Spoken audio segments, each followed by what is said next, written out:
మిత్రులారా నమస్తే. నేను మీ ప్రసాదమూర్తి. బంగారం లాంటి సినిమా గురించి చెప్పాలండి మీకు. నిజంగా ఇది బంగారం గురించిన సినిమానే. కాకపోతే బంగారాన్ని మించిన కాంతి, ఆ కాంతిని మించిన ఆత్మగౌరవం ఎక్కడుందో తేల్చి చెప్పిన సినిమా అన్నమాట. మాటలతో మీ సమయం వృధా ఎందుకు? ఆ cinema phone man Malayali movie. నిన్ననే చూశాను జియో హాట్స్టార్లో. వెంటనే మీకు దాని గురించి చెప్పేయాలని ఈ చిన్న వీడియో. మిత్రులారా, సినిమా గొప్పదనాన్ని చెప్పే ముందు కథ క్లుప్తంగానైనా చెప్పాలి. కథ చెప్పే ముందు ఒక విషయం మరీ ముఖ్యంగా చెప్పాలి. మన వాళ్లకు బంగారం అంటే చాలా పిచ్చి. ముఖ్యంగా స్త్రీ తన ఒంటి మీదే కాదు, స్త్రీ జీవితం చుట్టూ బంగారం కాంతి చుట్టుకొని ఉంటుంది. ఒంటి మీద కాసు బంగారం అయినా లేకపోతే తన బతుకు తీసికట్టే అని స్త్రీలు భావించే దేశం మనది. అందుకే తల్లిదండ్రులు ఆడబిడ్డ పుట్టిన దగ్గర నుంచే బంగారం కూడబెడతారు. కొందరు నిజంగా బంగారం పోగు చేస్తారు, కొందరు కేవలం అశక్తుల్లా కలల్లో అలాంటి బంగారాన్ని పోగు చేస్తారు. కట్న కానుకల్లో పొలం డబ్బు ఎంత ఇచ్చినా బంగారం ఎంత పెడతారు అన్నమాట ముఖ్యంగా వస్తుంది. కలిగిన వాళ్ళు ఎంతైనా పెడతారు, కానీ కలో గింజో తాగేవాళ్ళు ఏం పెట్టగలరు? కానీ ఆడపిల్లకి తులం బంగారం అయినా పెట్టి అత్తగారింటికి పంపాలని ఎంత నిరుపేద తల్లిదండ్రులైనా ఎంతో తపన పడతారు కదా. అది మేలిమి బంగారానికి ఉన్న మేలైన స్థానం. ఇక అత్త తరపు వాళ్ళైతే తామేదో బంగారు భవనాల్లో ఉంటున్నట్టు బంగారం ఎంత పెడతారు అని కండిషన్ మాత్రం ముఖ్యంగా పెడతారు. అందుకే ఆడపిల్ల పెళ్ళంటే అందరి ఊహలు బంగారం చుట్టూనే తిరుగుతుంటాయి.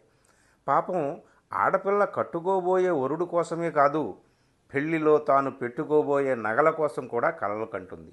కానీ అవతలి వాళ్ళు పెళ్లి కూతురు నగలకు తప్ప ఆమె కలలకు ఏమాత్రం విలువ ఇవ్వకపోతే అప్పుడు ఏమవుతుంది? ఆ అమ్మాయి మనసు ఎంత అల్లకల్లోలం అవుతుంది? ఇదంతా తెలుసుకోవడానికి ఈ సినిమా చూడాలి తప్పదు. ఇప్పుడు షార్ట్ కట్లో కథ చూద్దాం. అనగనగా స్టెఫీ అనే ఒక అమ్మాయి, పేద కుటుంబం, తండ్రి లేడు, తల్లి అన్న ఉంటారు, పెళ్లి చేసే స్తోమత వారికి లేదు. అన్న కోపిష్టివాడు, కమ్యూనిస్టు పార్టీలో తిరుగుతాడు, కానీ సంపాదన లేదు. కూతురు పెళ్లి కోసం తల్లి ఆరాటం. సంబంధం కుదురుతుంది, బంగారం ఎన్ని సవర్లు పెడతారని బేరం జరుగుతుంది. వాళ్ళు అడిగిన బంగారం పెట్టడానికి తల్లి ఒప్పుకుంటుంది. చేతిలో చిల్లిగవ్వ లేదు. ఇక్కడే ఫోన్ మ్యాన్ ఎంటర్ అవుతాడు. అతని పని ఏంటంటే పెళ్లిళ్లలో అవసరమైన వారికి ముందు నగలు సరఫరా చేసి తర్వాత వారి దగ్గర డబ్బు తీసుకుంటాడు. డబ్బు ఇవ్వకపోతే నగలు లాక్కుంటాడు. అలా ఈ అమ్మాయి అన్నతో ఒక ఒప్పందం పెట్టుకొని పెళ్లికి ముందు నగలు సర్దుబాటు చేస్తాడు.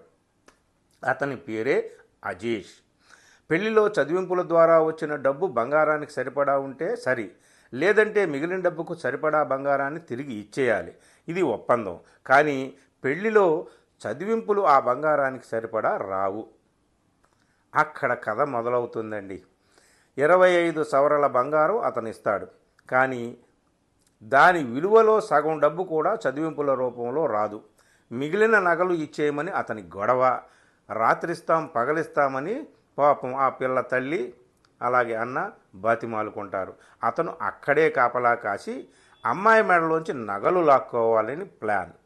పాపం అతను కూడా అశక్తుడే, ఒకరి దగ్గర ఉద్యోగస్తుడే. నగలు డబ్బు తీసుకు వెళ్ళకపోతే తన ఉద్యోగము ఉండదు, బతుకు ఉండదు. అందుకే యమ కింకరుడిలాగా ఆ నగల కోసం వెంటపడతాడు, అక్కడే కాపలా కాస్తాడు. అక్కడి నుంచి తప్పించుకొని పెళ్లి కూతురు అత్తారింటికి వెళ్తుంది. అక్కడికి కూడా వెళ్తాడు.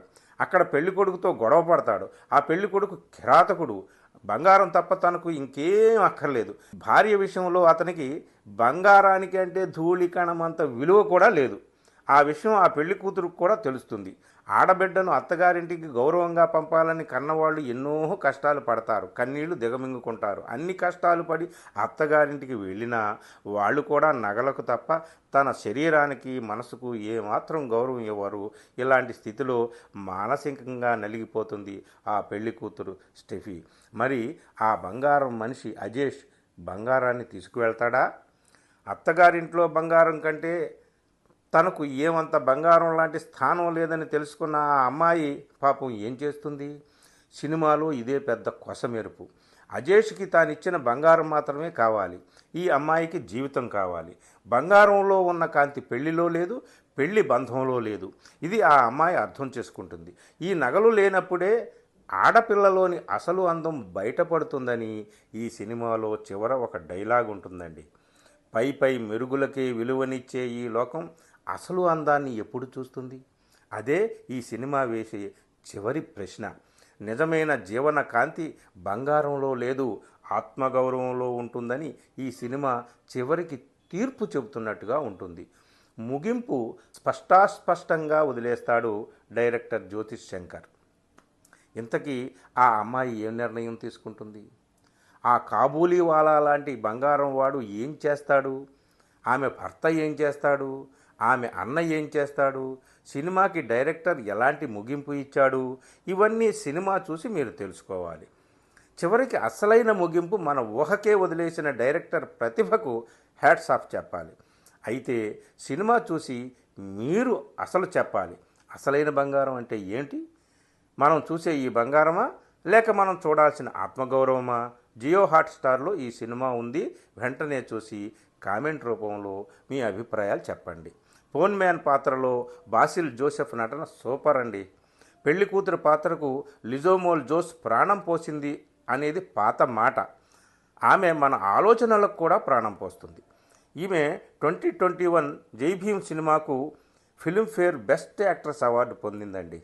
ఈ సినిమా జిఆర్ ఇందుగోపన్ రచించిన నాలంచు చెరుప్పుకర్ అనే నవల ఆధారంగా తీశారట. చాలా మంచి సినిమా, ఎంజాయ్ చేస్తారు, చూడండి. ఈ రివ్యూ నచ్చితే మిత్రులకు కూడా షేర్ చేయండి, వాళ్ళని కూడా సినిమా చూడమని చెప్పండి.